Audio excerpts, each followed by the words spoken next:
नमस्कार, ये all India radio के विदेश प्रसारण प्रभाग की हिंदी सेवा है। इंग्लैंड, पश्चिम यूरोप, दक्षिण पूर्व एशिया, पूर्वी अफ्रीका, मॉरिशस, पश्चिम एशियाई देशों और खाड़ी देशों के लिए लक्षित हिंदी सेवा के इस सोशल मीडिया कार्यक्रम में आप सभी का स्वागत है। पेश है ESD न्यूज मैगजीन।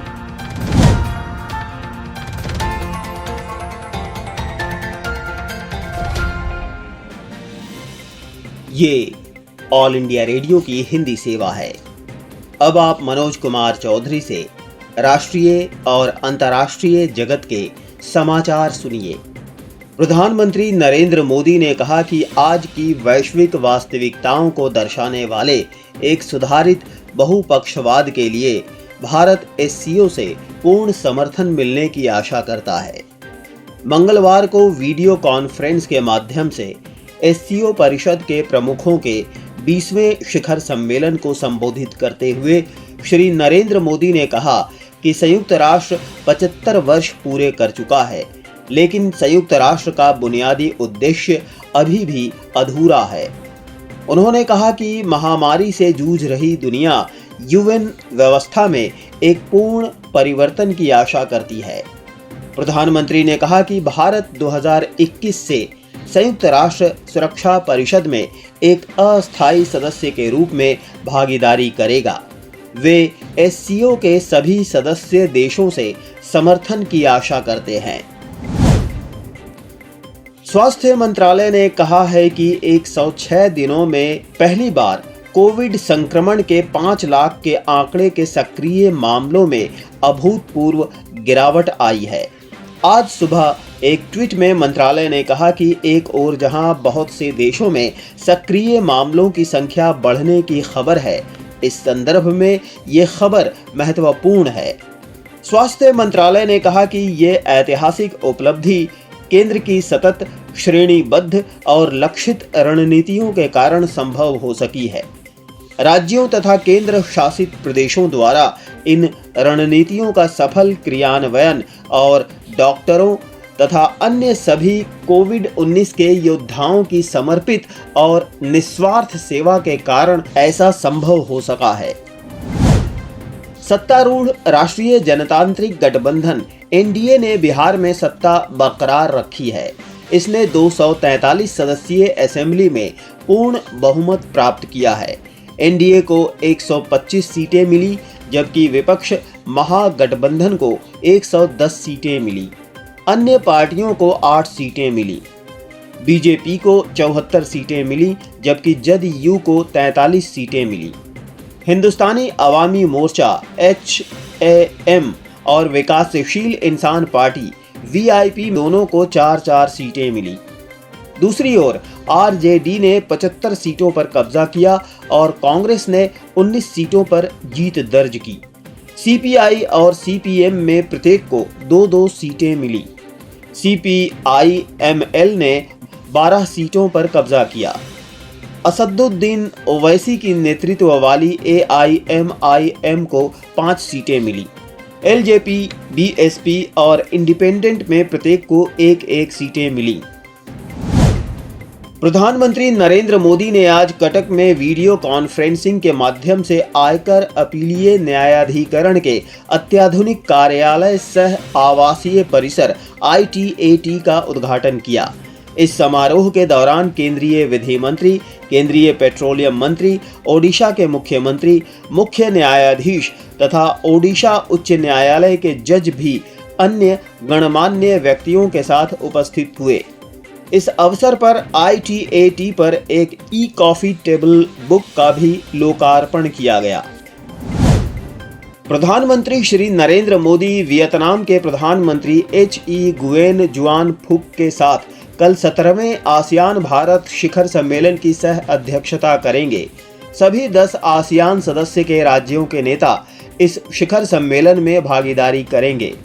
इस शिखर सम्मेलन का आयोजन ऑनलाइन किया जाएगा। ये शिखर सम्मेलन आसियान भारत रणनीतिक साझेदारी की स्थिति की समीक्षा करेगा तथा कनेक्टिविटी, समुद्री सहयोग, व्यापार तथा वाणिज्य, शिक्षा तथा क्षमतावर्धन आदि जैसे प्रमुख क्षेत्रों में हुई प्रगति का जायजा लेगा। इस शिखर सम्मेलन में भागीदारी करने वाले नेता आसियान भारत संबंधों को और सशक्त बनाने के उपायों पर चर्चा करेंगे तथा इस संदर्भ में आसियान भारत कार्यकारी योजना 2021-2025 को अंगीकार किए जाने पर ध्यान देंगे।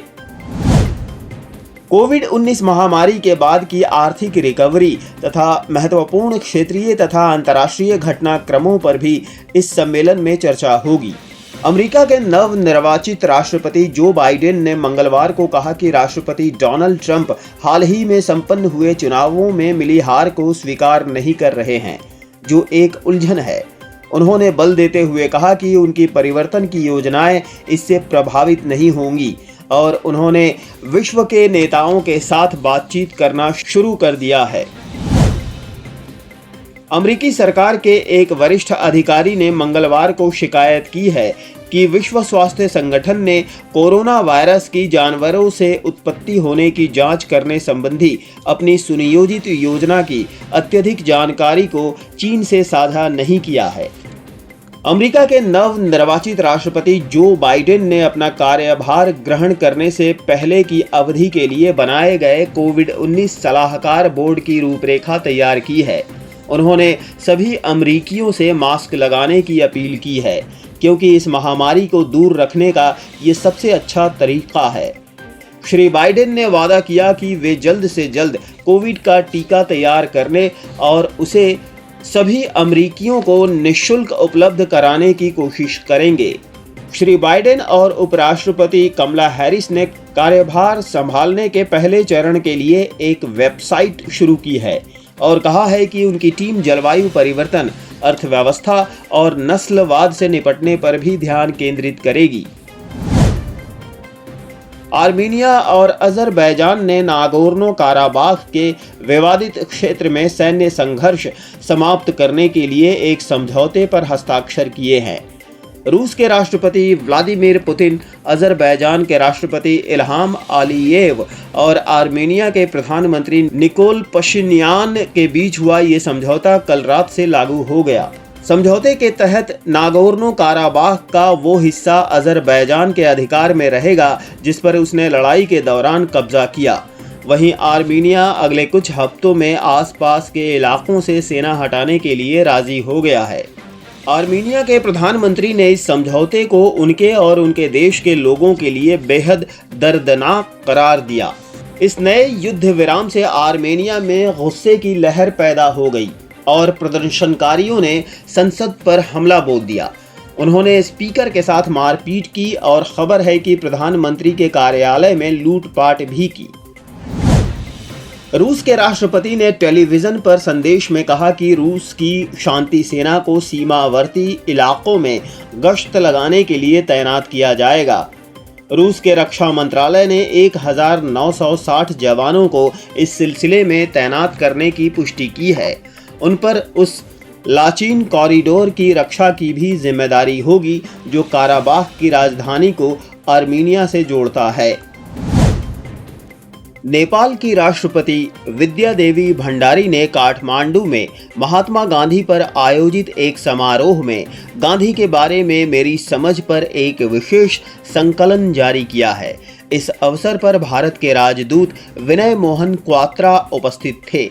भारत के दूतावास ने कहा है कि प्रकाशन आशा करता है कि ये संकलन नेपाल के युवाओं को महात्मा गांधी के करीब लाएगा, जिनका जीवन और आदर्श आज भी विश्व के लिए समसामयिक, सार्वभौमिक और प्रासंगिक है।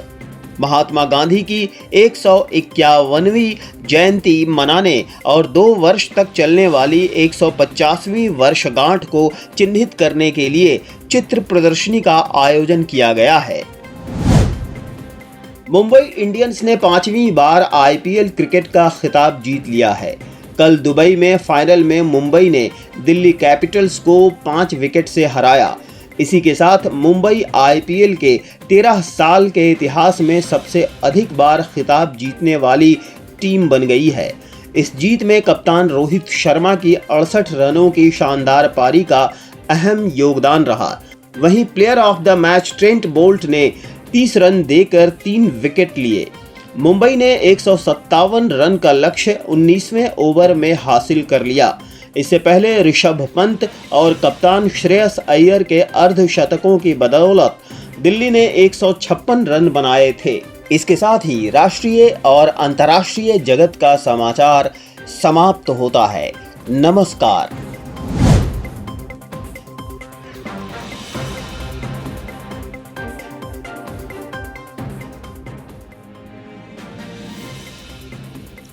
सामयिक वार्ता।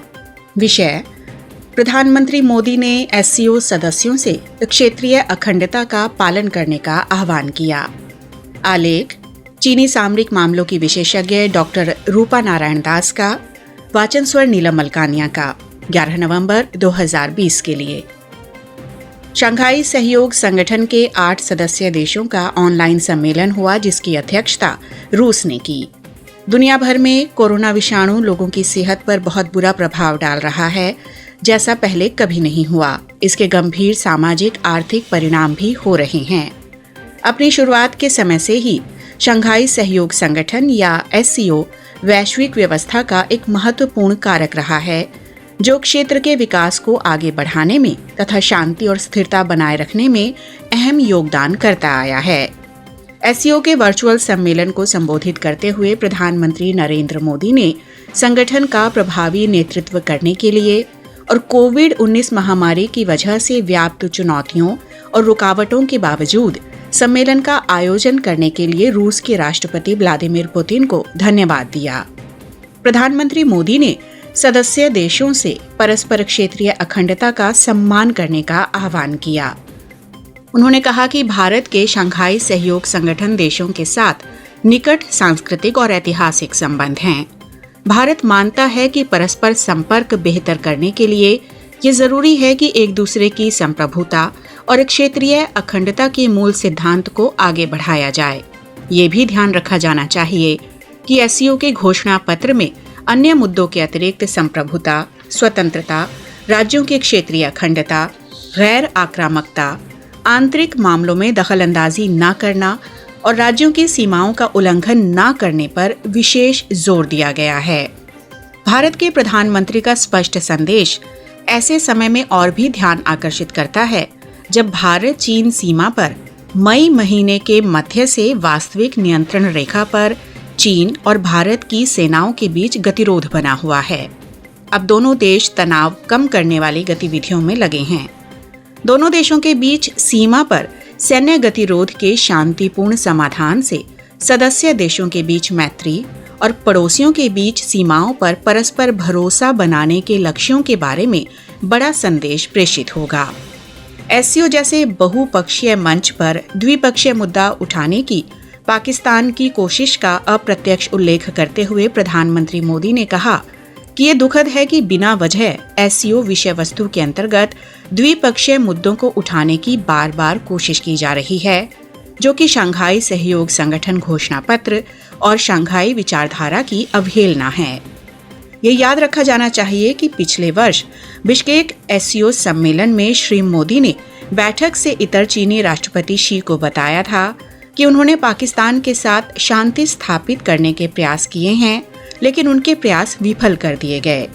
उन्होंने आगे ये भी कहा था कि पाकिस्तान को आतंक मुक्त माहौल तैयार करना होगा।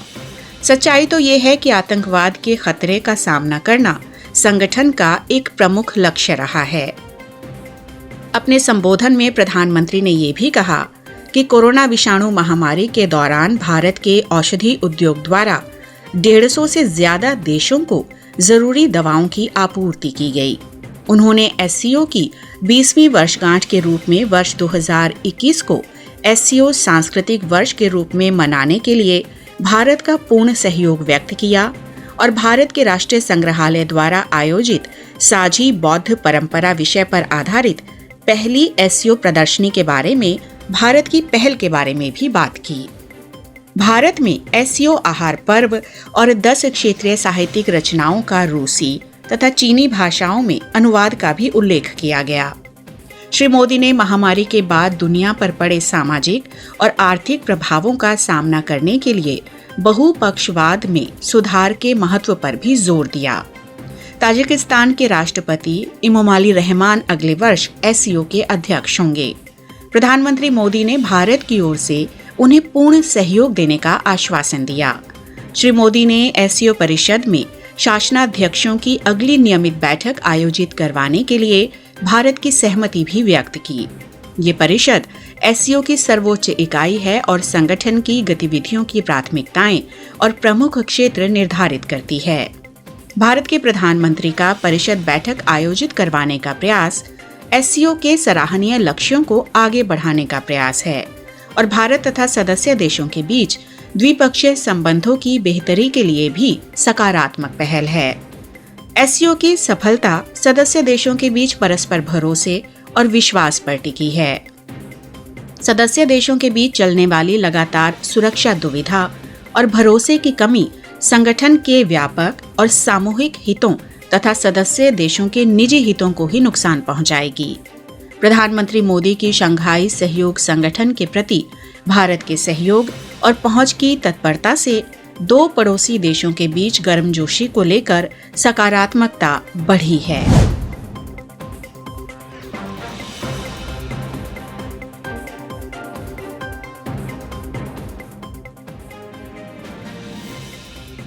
ऑल इंडिया रेडियो की ये हिंदी सेवा है। लीजिए अब सुनिए समाचार पत्रों से। नई दिल्ली से प्रकाशित हिंदी दैनिकों ने विभिन्न विषयों को अपने संपादकीय लेखों में जगह दी है। दैनिक जागरण ने अपने संपादकीय लेख का शीर्षक दिया है पाक चीन को नसीहत। अखबार कहता है कि शंघाई सहयोग संगठन यानी एससीओ के शिखर सम्मेलन को वीडियो कॉन्फ्रेंसिंग के जरिए संबोधित करते हुए भारतीय प्रधानमंत्री नरेंद्र मोदी को जिस तरह इस मंच पर द्विपक्षीय मसले उठाने की प्रवृत्ति को आड़े हाथों लेना पड़ा, उससे दक्षिण एशियाई सहयोग संगठन यानी दक्षेस की याद आ जाना स्वाभाविक है। आज सार्क एक निष्प्रभावी संगठन है तो पाकिस्तान के घोर नकारात्मक और गैर जिम्मेदाराना रवैये की वजह से। यदि एससीओ के सदस्य देशों और खासकर पाकिस्तान और चीन ने अपना रवैया नहीं बदला तो ये संगठन भी दक्षेस यानी सार्क की राह पर जा सकता है। ये मानने के अच्छे भले कारण हैं कि पाकिस्तान ने चीन के इशारे पर ही एससीओ के मंच पर द्विपक्षीय मामले उठाने की कोशिश की। ऐसे में ये अच्छा रहा कि भारतीय प्रधानमंत्री ने ये स्पष्ट करने में कोई भी संकोच नहीं किया कि एससीओ में बार बार अनावश्यक रूप से द्विपक्षीय मुद्दे उठाकर इस संगठन की मूल भावना का उल्लंघन किया जा रहा है। साथ साथ उन्होंने ये भी साफ किया कि एक दूसरे की संप्रभुता और अखंडता का सम्मान किए बिना आगे बढ़ा नहीं जा सकता। निसंदेह उनकी इस टिप्पणी के निशाने पर भी पाकिस्तान और चीन ही थे। ये पाकिस्तानी प्रधानमंत्री इमरान खान और चीनी राष्ट्रपति शी जिनपिंग के हाव भाव से भी स्पष्ट हुआ। यदि उन्हें भारतीय प्रधानमंत्री के समक्ष असहज होना पड़ा तो इसके लिए वो अपने अलावा किसी और को दोष नहीं दे सकते। अखबार कहता है कि भारत इसकी अनदेखी नहीं कर सकता और न ही उसे करना चाहिए कि चीन लद्दाख सीमा पर किस तरह यथास्थिति से छेड़छाड़ करने की कोशिश में है। चीन केवल भारत की ही अखंडता के लिए खतरा पैदा नहीं कर रहा बल्कि वो अपने अन्य पड़ोसियों के लिए भी एक सरदर्द है। इसमें से कुछ एससीओ के सदस्य भी हैं। इन सदस्य देशों और खासकर रूस को इसके लिए अतिरिक्त सतर्क रहना होगा और एससीओ चीन और पाकिस्तान जैसे देशों के अड़ियल रवैये का शिकार न बनने पाए इसका ध्यान रखना होगा। लेकिन इसके आसार कम है कि चीन अपने रवैये को आसानी से छोड़ेगा। इसलिए भारत को यह देखना होगा कि वो इस संगठन से कितनी उम्मीदें रखे। यही बात एक अन्य संगठन ब्रिक्स पर भी लागू होती है जिसमें भारत, रूस, ब्राजील और दक्षिण अफ्रीका के अलावा चीन की भी भागीदारी है। मौजूदा हालत में देखें तो उचित ही होगा कि भारत इन दोनों संगठनों से ज्यादा उम्मीदें लगाने के बजाय क्वाड को और मजबूत करने में जुट जाए। ये इसलिए जरूरी है क्योंकि एक तो ये मूलतः लोकतांत्रिक देशों का संगठन है और दूसरे संयुक्त राष्ट्र भी तेजी के साथ अब अपनी प्रासंगिकता खोता जा रहा है, ऐसा दैनिक जागरण का कहना है। नई दिल्ली से प्रकाशित एक और हिंदी दैनिक नवभारत टाइम्स ने अपने संपादकीय लेख को शीर्षक दिया है रास्ता बदले बिहार। अखबार कहता है कि चुनाव आयोग का आंकड़ा है कि बिहार में मौजूदा विधानसभा चुनावों के दौरान ही करीब 25 करोड़ रुपए मूल्य की गैर कानूनी शराब जब्त की गई। ये मात्रा 2019 के आम चुनाव और 2015 के विधानसभा चुनाव के दौरान जब्त की गई शराब से ज्यादा है। राज्य में शराबबंदी की नीति की क्या गत हुई है, इसका इससे बड़ा सबूत और भला क्या हो सकता है। हालांकि ऐसे सबूत हमें बार बार अलग राज्यों में मिलते रहे हैं। देश का कोई भी ऐसा राज्य या क्षेत्र नहीं है जहां शराबबंदी को पूरी तरह सफल कहा जा सके। बिहार में भी ये आरोप आम रहा है और बातचीत के दौरान भी लोग बताते हैं कि अवैध शराब की खरीद फरोख्त हो रही है, बस पहले की तरह खुलकर नहीं। जो काम पहले वैध तौर पर पारदर्शिता के साथ टैक्स जमा करके होता था, अखबार कहता है कि वही अब अपराध की तरह ढके छुपे ढंग से और पुलिस प्रशासन की सांठ गांठ से होता है। इससे जहां एक तरफ सरकार को राजस्व का भारी नुकसान होता है, खजाना खाली होने के कारण जरूरी सरकारी नियुक्तियां नहीं हो पाती, वहीं राज्य में भ्रष्टाचार और आपराधिक प्रवृत्तियों को बढ़ावा मिल रहा है। जहां तक लोगों के स्वास्थ्य और उनकी आदतों के सुधरने का सवाल है, तो चूंकि चोरी छिपे तो शराब उपलब्ध हो ही रही है, इसलिए उस मोर्चे पर भी कोई खास फायदा नहीं है। अखबार कहता है कि वक्त आ गया है कि बार बार नाकाम साबित हुई शराबबंदी की नीति को लागू करते हुए उसका नुकसान उठाते रहने की बजाय इस नीति को पलटने का फैसला हो, उस पर विचार किया जाए। उम्मीद करें कि शायद अब बिहार में बनने वाली नई सरकार अब तक के अनुभवों की रोशनी में कोई उचित फैसला करेगी, ऐसा नवभारत टाइम्स का कहना है। दैनिक जागरण ने एक और संपादकीय लिखा है और उसको शीर्षक दिया है सावधानी ही सुरक्षा। अखबार कहता है कि झारखंड में कोरोना वायरस के संक्रमण में लगातार गिरावट आ रही है और ये राज्य की लगभग 3.25 करोड़ की आबादी के लिए राहत की बात है। लेकिन कोरोना का संकट अभी पूरी तरह से टला नहीं है। खासकर कोरोना की नियंत्रित होती स्थिति और त्योहारी मौसम को देखते हुए सरकार ने संक्रमण के शुरुआती दौर में जिन सेक्टर्स पर प्रतिबंध लगाए थे, उनमें से शैक्षणिक संस्थानों और सिनेमा घरों को छोड़कर अन्य सभी प्रतिबंध तो हटा लिए गए हैं। हाल ही में सरकार ने अंतर्राज्यीय परिवहन की भी अनुमति दे दी है। अखबार कहता है कि जरूरत अब इस बात की है कि सरकार एक ऐसा माहौल प्रदान करे जिसमें लोग सुरक्षित होकर त्योहार मना सकें। सावधानी ही सुरक्षा है, इसे केंद्र में रखकर एहतियात के तौर पर आम जनता के लिए भी जरूरी है वो कोरोना नियंत्रण को लेकर जारी मानदंडों का अक्षरशः अनुपालन करें। और ये बात केवल झारखंड नहीं बल्कि पूरे देश और व्यापक अर्थों में पूरी दुनिया पर लागू होती है। और इसके साथ ही समाचार पत्रों से का ये अंक अब समाप्त होता है। सुनते रहिए ऑल इंडिया रेडियो की हिंदी सेवा। ये था ऑल इंडिया रेडियो के विदेश प्रसारण प्रभाग की हिंदी सेवा का YouTube कार्यक्रम। ESD न्यूज मैगजीन का अगला अंक लेकर हम फिर हाजिर होंगे। अब दीजिए इजाजत, नमस्कार।